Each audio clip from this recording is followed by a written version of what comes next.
पुढची बातमी पाहूयात। राज ठाकरे आणि उद्धव ठाकरे एकत्र येण्याच्या चर्चेवर उत्तर देताना भाजपचे मंत्री आशिष शेलार यांनी राज ठाकरेंसोबतच्या मैत्रीवरही भाष्य केलंय।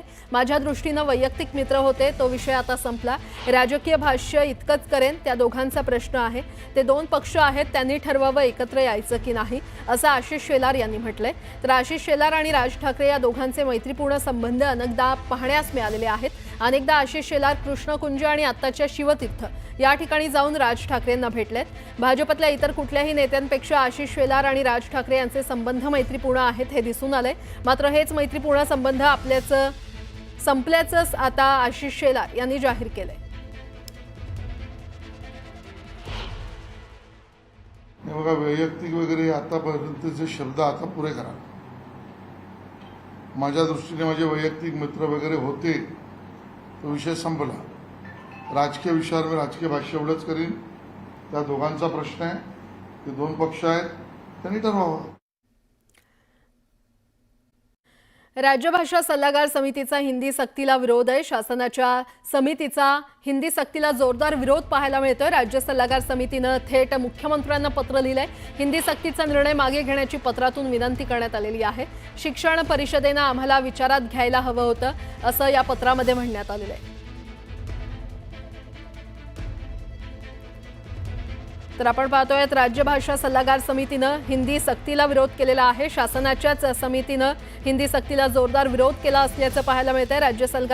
राज्य सल्लागार समितीचं खरं तर समितीनं थेट मुख्यमंत्री देवेंद्र फडणवीसांना पत्र पाठवलंय आणि हिंदी सक्तीचा निर्णय मागे घेण्याची या पत्रातून विनंती करण्यात आलेली आहे।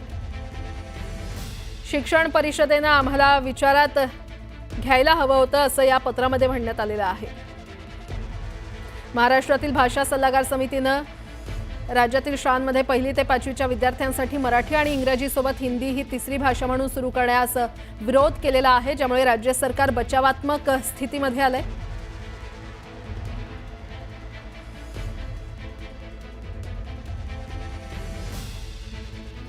तर या क्षणाची अतिशय मोठी बातमी आपण पाहतोय। तर मुख्यमंत्री देवेंद्र फडणवीसांना तसं पत्र पाठवण्यात आलेलं आहे। राज्य भाषा सल्लागार समितीनं हिंदी सक्तीला विरोध केलाय।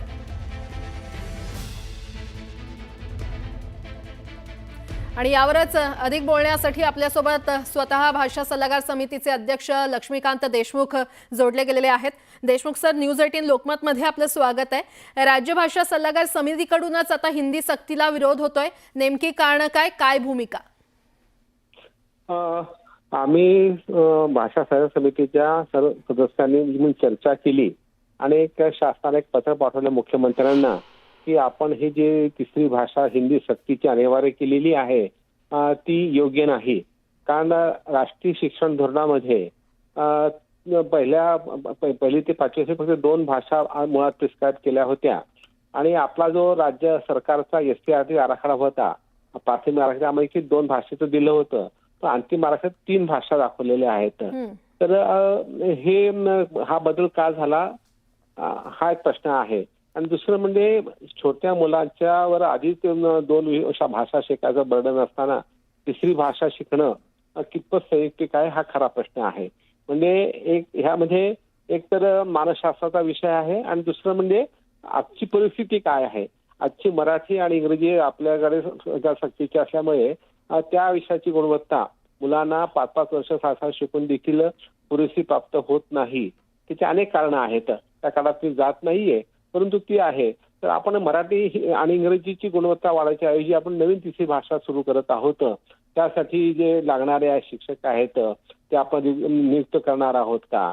आधीच महाराष्ट्रामध्ये अनेक शाळांमध्ये फक्त 1 शिक्षक शिकवत असतात, काही फक्त 2 शिक्षक असतात, त्यामुळे शिक्षकांची संख्या खूप बदलत आहेत। तर अशा वेळी एक नवीन भाषा इंट्रोड्यूस केली तर आपल्याला अधिक शिक्षक लागणार आहेत। आणि हिंदी आपल्याकडे 5वी पासून पहिल्यापासून आहे। त्रिभाषा सूत्रानुसार अगदी 1968 पासून जेव्हा हा विषय सुरू झालेला आहे त्रिभाषा सूत्राचा, आपण ती अडॉप्ट केली आहे आणि 5वी पासून आपल्याकडे 10वी पर्यंत हिंदी संस्कृत असे 8वी पासून 2 विषय आपण दिलेले आहेत। आणि महाराष्ट्रामध्ये मुलांना 5वी पासून हिंदी पारंगत झालेले आहेत, कारण लिपी समान आहे, वातावरणामध्ये हिंदी असल्यामुळे पहिलीपासून शिकायची आणि पारंगत निर्माण करायची गरज नाहीये। त्यामुळे अननेसेसरी बनून टाकणार आहोत. आणि दुसरा मुख्य मुद्दा जो आहे तो आहे भाषिक मराठी बरं देशमुखजी, तुमची भूमिका खरं तर लक्षात आली. धन्यवाद न्यूज 18 लोकमतशी संवाद साधण्यासाठी. महाराष्ट्रात सध्या मराठी आणि हिंदी भाषेचा वाद सुरू आहे. हिंदीच्या सक्तीला मनसेनं तीव्र विरोध केलाय आणि या सगळ्यावर मुख्यमंत्री देवेंद्र फडणवीस यांनी प्रतिक्रिया दिली आहे. हिंदी भाषा कुठेही लादली जात नाहीये असं त्यांनी स्पष्ट केलंय.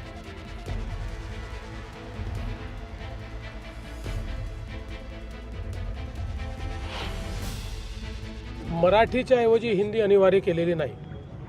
मराठी अनिवार्यच आहे, पण नवीन शैक्षणिक धोरणामध्ये 3 भाषा शिकण्याकरता त्या ठिकाणी संधी दिलेली आहे. 3 भाषा शिकणं अनिवार्य आहे आणि या 3 भाषांपैकी 2 भाषा या भारतीयच असल्या पाहिजेत अशा प्रकारचा नियम आहे. 3री भाषा जी आहे ही जर हिंदी ठेवली तर त्याचे शिक्षक आपल्याकडे उपलब्ध आहेत, त्यामुळे त्यातनं आपल्याला अधिकच्या शिक्षकांची आवश्यकता पडणार नाही. इतर भाषा ठेवल्या, समजा मल्याळम ठेवली, कन्नड ठेवली, गुजराती ठेवली, तर त्याचे शिक्षक उपलब्ध नाहीत आणि म्हणून कुठेही अतिक्रमण नाही. तर ही त्यांची शिफारस आहे. आमचं तर मत आहे आणि या संदर्भात आम्ही निर्णय देखील घेणार आहोत की कोणाला हिंदीच्या व्यतिरिक्त 3री भाषा जर शिकायची असेल तर ती शिकायची मुभा आम्ही पूर्णपणे देऊ. आणि आता पुढची बातमी आपण पाहूयात. मुंबईच्या दादरमधील शिवसेना भवन परिसरात भाजपकडून बॅनरबाजी करण्यात आली आहे. मनसेला डिवचणारे बॅनर इथे लावण्यात आलेले आहेत. ही नव्हे भाषेची सक्ती, ही तर महाराष्ट्राची भक्ती अशा आशयाचे बॅनर लावत मनसेला डिवचण्यात आले. शाळेत पहिलीपासून हिंदी भाषा सक्तीच्या मुद्द्यावरून राज ठाकरेंनी स्पष्ट शब्दात विरोध केला होता. त्यानंतर मुख्यमंत्र्यांनी देखील राज ठाकरेंना टोला लगावला होता.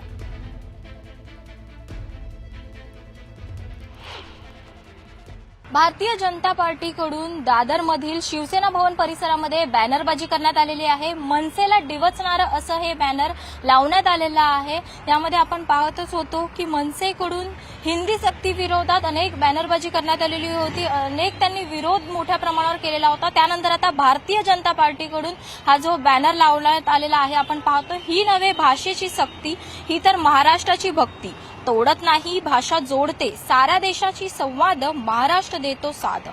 याच आशयाचा मध्यभागी जर आपण पाहिलं तर पंढरपूरच्या विठुरायाचा हा फोटो आहे आणि त्यामध्येच पंढरपूरची वारी देखील इथे दर्शवण्यात आलेली आहे. कोपऱ्यात जर आपण पाहिलं तर भारतीय जनता पार्टीचं जे सिम्बॉल जे आहे, चिन्ह जे आहे ते तिथे लावण्यात आलेलं आहे. कारण त्यावरूनच लक्षात येत आहे की हे जे बॅनर आहे ते भारतीय जनता पार्टीकडून लावण्यात आलेलं आहे. मनसेकडून आपण जर पाहिलं तर हिंदी सक्ती विरोधात मोठ्या प्रमाणावर विरोध करण्यात आलेला होता, निषेध करण्यात आलेला होता. त्या अनुषंगाने मनसेकडून देखील शिवसेना भवन परिसरामध्ये बॅनरबाजी करण्यात आलेली होती. त्यानंतर आता भाजपकडून ही बॅनरबाजी करण्यात आलेली आहे आणि याच बॅनरला मनसेकडून काय म्हटलं जातंय, त्याच्यावरती काय उत्तर दिलं जातंय हे पाहणं नक्कीच महत्त्वाचं ठरणार आहे. व्हिडिओ जर्नलिस्ट प्रवीण शेट्टीसह स्नेहा जाधव, न्यूज 18 लोकमत, दादर.